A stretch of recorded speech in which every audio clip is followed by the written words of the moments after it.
Nā I te wā I whakarau papa mai ai I ngā kapa mō ia puna o te whakataetai o te matatini o te rā, ka toko ake te whakaaro I te whatu manawa o te karere, kia tahuri ake ki te mātanga haka nei kia Timoti Kāretu, mei kore noa e tūpono ka puta I a ia he whakapae tika mō ngā kapa ka heke ki te taumata I roto I ia puna.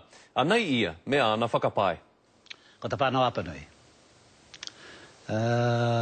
Ko te whanua? Te mātarai o rehu, ko Waihirere, ko te Wakahuia, ko ngā tūmanako, ko te rapea ko Kingi mā te iti kahurangi.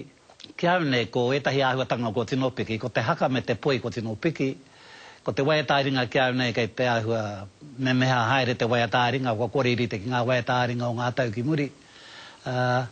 I runga tonu pei te āhua o te hiahi o ngā kapaka o wenei wā, kia rere ke noa tō rātau āhua I etahi atu o ngā kapa. Me te tūmanako, me te wawata, mā te pērāpea rātau e tō ai. Engari ko te haka kia aune ke te tūno kaharawa atu, me te poi kei te ātāhua ke atu, anu ko te waiata o te aotawhito, ko āhua pakari haere tērā. Engari atu I tērā kia aune ke te, ko te waiata ringa te mea pōhara o roto I ngā mahi. I enei wāne. Ka tika rāne ngā whakapae a Timoti.